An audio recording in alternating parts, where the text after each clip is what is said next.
Bonjour Edouard, pourrais-tu me parler de la gamme Rhizomanie de 16 Vendéraves et notamment la gamme qui concerne les arrachages précoces?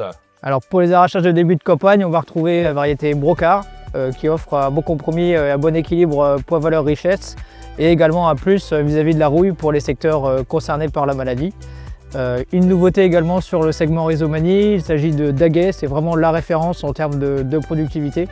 Et enfin sur le créneau variété riche, pour les secteurs concernés par la problématique richesse, on retrouve la variété Coccinelle qui a été inscrite donc en 2024.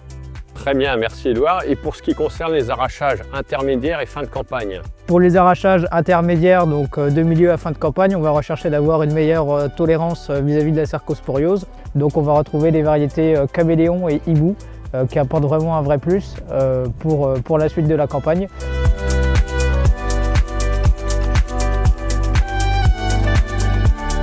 Edouard, peux-tu me parler de la gamme Nématode 16 Vendéraves pour les arrachages précoces? Alors pour les arrachages précoces en variété nématode, on va retrouver tout d'abord citronnier, variété riche et productive. Donc vraiment un très bon produit pour les premiers arrachages.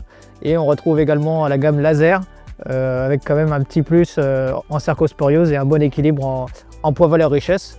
Donc ça c'est vraiment pour la première partie de campagne. Et pour les arrachages intermédiaires et fin de campagne, je suppose que tu as des solutions?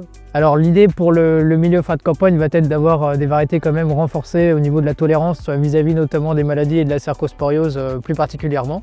Donc on va retrouver tout d'abord Glycine en variété confirmée et également deux autres variétés nématodes forte pression Rhizomanie. Il va s'agir d'armoise et de muscade.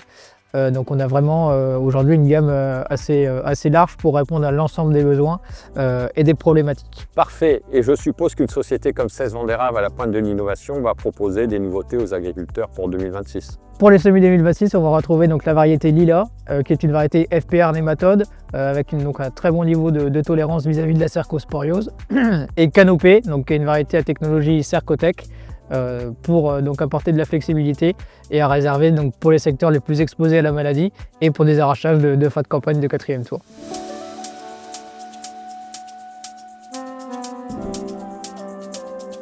Peux-tu me présenter ta gamme Conviso Smart? Alors pour répondre aux situations de complexe ou d'impasse de désherbage, donc 16 Vendéraves est présent également sur le segment des variétés Conviso.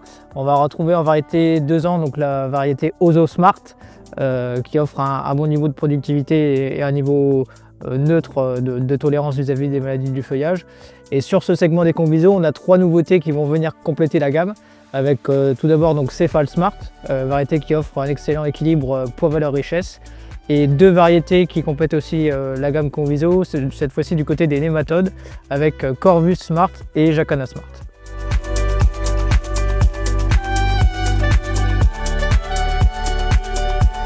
Et sur ce petit segment de marché du rhizoctone, qu'as-tu comme solution? Alors sur le rhizoctone brun, pour les secteurs ou les agriculteurs concernés par cette maladie, on retrouve la variété confirmée Mamba, donc depuis 3 ans et plus, qui est donc forte pression Rhizomanie, adaptée au terrain en forte pression Rhizomanie et un très bon niveau de tolérance vis-à-vis de la cercosporiose également.